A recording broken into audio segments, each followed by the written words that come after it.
बिस्मिल्लाहिर्रहमानिर्रहीम। Dear first year students, आज हम अपने चैप्टर नंबर 11 में सेकंड लेक्चर का आगाज करते हैं। आज का हमारा टॉपिक है क्लोरोप्लास्ट। क्लोरोप्लास्ट का हम देखेंगे कि अकरंस कहाँ कहाँ पर पाया जाता है और इसी तरह से स्ट्रक्चर देखेंगे, फिर इसके फंक्शंस और फिर फोटोसिंथेसिस प्रोकैरियोट्स में कैसे होती है, क्योंकि प्रोकैरियोट्स में क्लोरोप्लास्ट डबल मेम्ब्रेनस ऑर्गेनेलीज हैं, ये एग्जिस्ट नहीं करते, तो इस तरह से उनके अंदर फोटोसिंथेसिस भी होती है। वो कैसे है, आज के हमारे लेक्चर के ये की पॉइंट्स होंगे। तो सबसे पहले हम बात करते हैं क्लोरोप्लास्ट जो है वो हम कहते हैं these are the plastid contain chlorophyll molecules, यानी प्लांट्स के अंदर बहुत सारे प्लास्टिड्स पाए जाते हैं जिनमें क्लोरोप्लास्ट, टोमोप्लास्ट और ल्यूकोप्लास्ट हैं। तो अगर क्लोरोप्लास्ट ऐसा प्लास्टिड ऐसा जो है वो ऑर्गेनेली है जिसमें क्लोरोफिल्स वाले कंपाउंड्स जो है वो पाए जाते हैं, ऐसी सूरत में हम इसको कहते हैं दीज आर कॉल्ड क्लोरोप्लास्ट। अब इसके बाद वो कहता है कि अगर देखा जाए तो क्लोरोप्लास्ट पाए कहाँ जाते हैं, हम कहते हैं all green parts of plants के तमाम ग्रीन पार्ट्स जो है वो प्लांट्स के, उनमें क्लोरोप्लास्ट जो है वो पाए जाते हैं। और इसके अलावा स्पेशली खास तौर पर हम कहते हैं लीफ के अंदर ये है ऑर्गन ऑफ फोटोसिंथेसिस, और लीफ में भी देखा जाए तो मेसोफिल सेल्स में क्लोरोप्लास्ट पाए जाते हैं जो क्या काम करते हैं, फोटोसिंथेसिस का काम करते हैं। लिहाजा प्लांट्स के अंदर जो लीफ है it is the organ of photosynthesis and it contains a large number of the mesophyll cells, और इनमें मेसोफिल सेल्स की कसीर तादाद जो है वो पाई जाती है जो फोटोसिंथेसिस करने का काम करते हैं। उसकी रीजन ये है कि ये गार्ड सेल्स, स्टोमेटा वाले सेल्स के साथ अटैच है, जहां पर इनके एयर के जरिए से कार्बन डाइऑक्साइड भी अवेलेबल है और लीफ के अंदर जाइलम फ्लोएम की ब्रांचेस के जरिए से वाटर भी अवेलेबल होता है। और ये लाइट एनर्जी को कैप्चर करने वाले कंपाउंड जिनको हम कहते हैं chlorophylls, these are present in the chloroplast, these are all found in the mesophyll cells, और ये मेसोफिल सेल्स के अंदर पाए जाते हैं।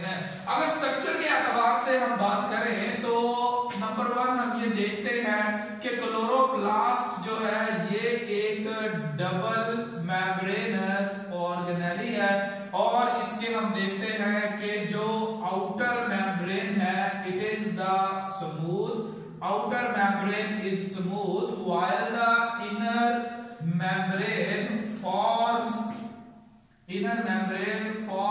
an extensive system of thylakoids। जबकि अंदर वाली मेम्ब्रेन हम देखते हैं क्या पैदा करती है, थैलाकॉइड्स पैदा करती है, and these stacks of thylakoid called grana, ये थैलाकॉइड के स्टैक्स जो है ये ग्रेना कहलाते हैं। तकरीबन हम देखते हैं कि 50 जो थैलाकॉइड मेम्ब्रेन्स जो है जैसे क्वाइन लाइक पाइल्स बन जाए, सिक्कों के ढेर बन जाए, वो इकट्ठे हो जाए तो फिर एक ग्रेनम बनता है, और लार्ज नंबर ऑफ ग्रेनम एक क्लोरोप्लास्ट के अंदर पाए जाते हैं। जबकि आउटर मेम्ब्रेन को देखा जाए तो ये स्मूथ आउटर कवर जो है वो डिवेलप करती है।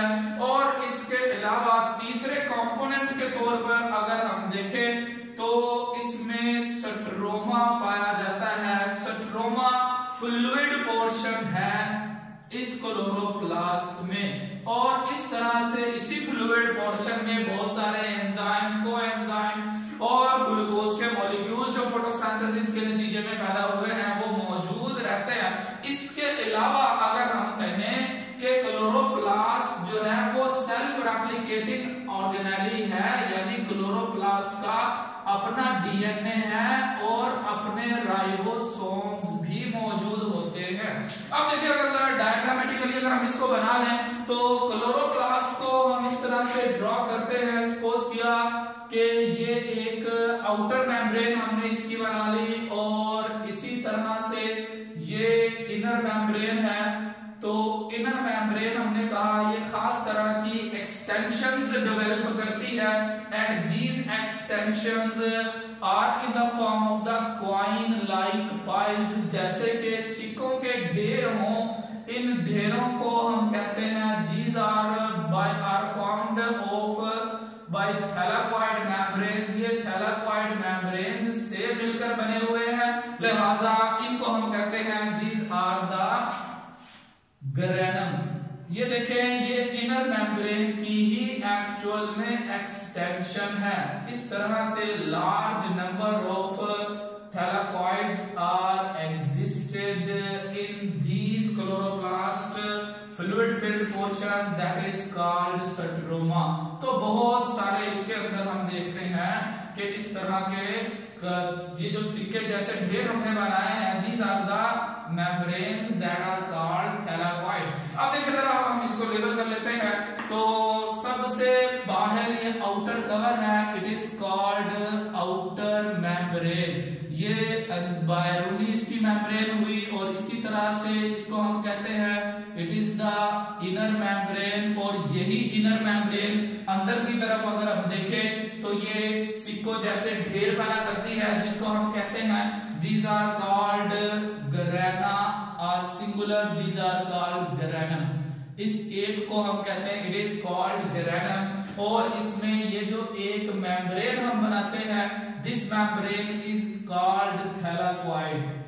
Thylakoid is the membrane that is responsible for the capturing of the light energy and conversion of this light energy into the chemical energy। हम देखते हैं कि ये थैलाकॉइड ही वो पॉइंट्स हैं जहां पर लाइट एनर्जी को केमिकल एनर्जी में बदला जाता है। फोटोसिंथेसिस का जो पहला स्टेप है, तो लिहाजा वो ये थैलाकॉइड मेम्ब्रेन जो है वो रोल प्ले करती है कि लाइट एनर्जी को किसी तरीके से कैप्चर कर लिया जाए। तो इस तरह से हम देखते हैं इनर मेम्ब्रेन जो है वो थैलाकॉइड की, ये इनर मेम्ब्रेन क्लोरोप्लास्ट की डेवलप करती है इन थैलाकॉइड्स को, और इन थैलाकॉइड्स के दरमियान में एक पोर्शन मौजूद है, इन थैलाकॉइड्स का ढेर ग्रेनम कहलाता है, लिहाजा आपस में एक दूसरे से लिंक है, इट इज कॉल्ड इंटरग्रेनम। और ये फ्लूइड फिल्ड पोर्शन है, it is the stroma of chloroplast, it is called stroma of the chloroplast का ये स्ट्रोमा कहलाता है। और अगर जरा गौर से देखेंगे तो हम देखते हैं कि माइटोकॉन्ड्रिया की तरह इसी तरह से क्लोरोप्लास्ट का भी अपना एक डीएनए होता है, और इसी तरह से इसके अपने राइबोसोम्स भी मौजूद होते हैं, लिहाजा इस एतबार से हम कहते हैं this chloroplast is the double membranous organelles and it is also called the self replicating organelles, क्योंकि इसका डीएनए और इसके अपने राइबोसोम्स भी यहाँ पर पाए जाते हैं। अब जरा बात करते हैं फंक्शंस ऑफ द क्लोरोप्लास्ट। अगर देखा जाए तो फंक्शंस ऑफ क्लोरोप्लास्ट में एक ही फंक्शन जो कि कुछ स्टेप्स में डिवाइडेड है, it is called the photosynthesis, यानी क्लोरोप्लास्ट का बेसिक फंक्शन, बेसिक रोल जो है वो क्या है, फोटोसिंथेसिस को परफॉर्म करना।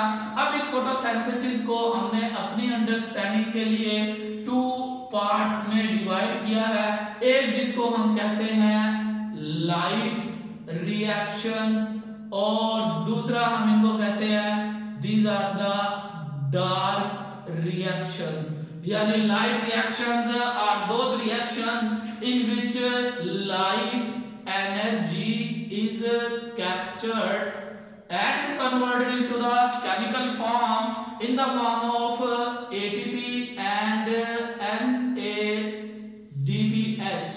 ATP and NADPH are formed in the first phase of the reactions of photosynthesis. These are called light reactions, and these light reactions occurs on the thylakoid membrane। और हम देखते हैं कि जो light reactions की जो site of occurrence है ये थैलाकॉइड मेम्ब्रेन है, इसीलिए हम कहते हैं thylakoid membranes are acting as the cells in the solar plates that captures the light energy and converts them into the chemical energy। जो लाइट एनर्जी को केमिकल एनर्जी में कन्वर्ट कर देते हैं इन the form of ATP and NADPH। इसी तरह से अगर देखें डार्क रिएक्शंस, इनको हम कहते हैं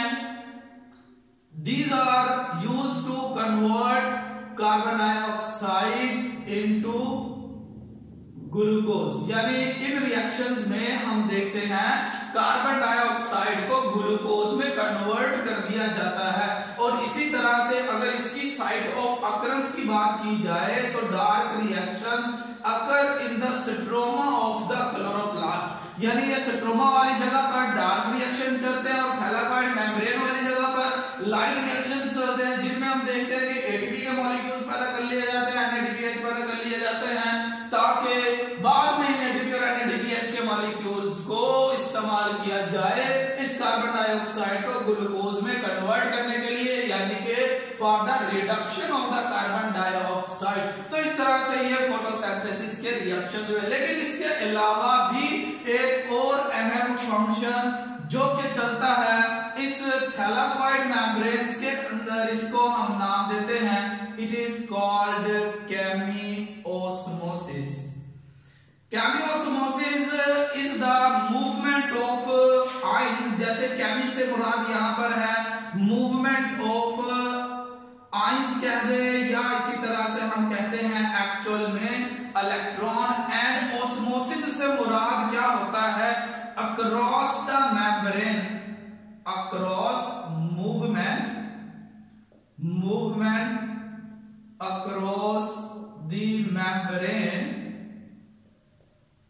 it is called chemiosmosis. The movement of ions or electrons across the membrane from concentration of higher to the lower concentration area, it is called chemiosmosis, and it is also a main and very important process for the production of the large number of the ATP molecules. And thirdly, the functions that occurs in the chloroplast, it is called electron transport chain. It is called electron transport chain. अगर हम देखें तो ये जो thylakoid membranes हैं, these thalakite membranes have a large number of electron carriers. जब इनमें से इलेक्ट्रॉन्स मूव करते हैं, electron move in membranes through the carrier protein, and these carrier proteins converts the kinetic energy of the moving electrons or the ions into the chemical energy that is in the form of ATP and NADPH. तो हम देखते हैं कि photosynthesis के जो reactions हैं, इनमें बुनियादी तौर पर हम देखते हैं लाइट और डार्क रिएक्शन जो क्लोरोप्लास्ट के अंदर थैलाकॉइड और स्ट्रोमा में चलता है, और इसी तरह से थैलाकॉइड मेम्ब्रेन्स में खास तरह के प्रोटीन्स जो केमिओस्मोसिस के तरीके से एटीपी पैदा कर लेते हैं, और इलेक्ट्रॉन ट्रांसपोर्ट चेन यानी हम क्लोरोफिल के मॉलिक्यूल्स के अलावा खास प्रोटीन्स देखते हैं जो थैलाकॉइड मेम्ब्रेन्स में मौजूद हैं, लाइट रिएक्शंस में एटीपी पैदा करने का जरिया बनती हैं। इसी तरह से अगर बात की जाए प्रोकैरियोट्स की, तो हम देखते हैं प्रोकैरियोट्स में नो क्लोरोप्लास्ट, प्रोकैरियोट्स में क्लोरोप्लास्ट मौजूद नहीं होता। तो फिर हम देखते हैं इनमें थैलाकॉइड मेम्ब्रेन्स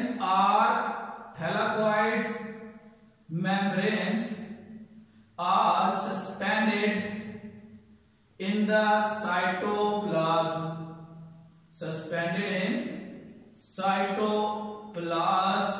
तो इस तरह से इन सस्पेंडेड मेम्ब्रेन्स की जो साइटोप्लाज्म में मौजूद है, क्लोरोफिल के मॉलिक्यूल्स अटैच होते हैं, और इस तरह से प्रोकैरियोट्स में साइटोप्लाज्म में फोटोसिंथेसिस होती है। इसी तरह से लास्ट टाइम के लेक्चर में हमारा एक पॉइंट जो है वो रह गया था, जिसको हम कहते हैं compensation point. Compensation point is a point where the rate of photosynthesis is equal to the rate of respiration। जैसे लास्ट टाइम हमने बात की थी, the reactions of photosynthesis is actually a redox reaction, and by reversing the arrow of the products of the photosynthesis makes the reaction of respiration। यानी अगर हम देखें rate of respiration is equal हो जाए rate of फोटोसिंथेसिस पर, तो ऐसी सूरत में ये देखा जाता है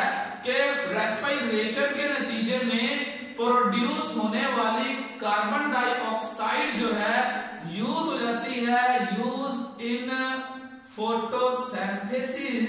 इन the similar way the oxygen produced during the reaction of photosynthesis is used in respiration.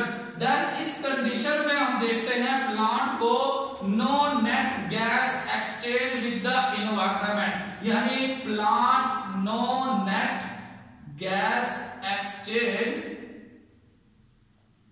With environment. Environment के साथ प्लांट का कोई गैसेस एक्सचेंज नहीं, क्योंकि कार्बन डाइऑक्साइड जो फोटोसिंथेसिस में चाहिए वो प्लांट के सेल में रेस्पिरेशन से पैदा हुई, और फोटोसिंथेसिस में पैदा होने वाली ऑक्सीजन वो रेस्पिरेशन के लिए सफिशिएंट हो जाती है। प्लांट को एटमॉस्फेयर से ना कार्बन डाइऑक्साइड एब्जॉर्ब करने की जरूरत है, ना रेस्पिरेशन के लिए जो है वो ऑक्सीजन एब्जॉर्ब करने की जरूरत है, इसलिए हम कहते हैं it is called compensation point. और ये उस वक्त होता है जब अर्ली डॉन एंड डस्क हो, यानी कि सुबह तुलू के वक्त और इसी तरह से गुरूबे आफ्ताब के वक्त, जब लाइट इंटेंसिटी लो होती है और रेट ऑफ रिएक्शन जो है वो रेस्पिरेशन का, रेट ऑफ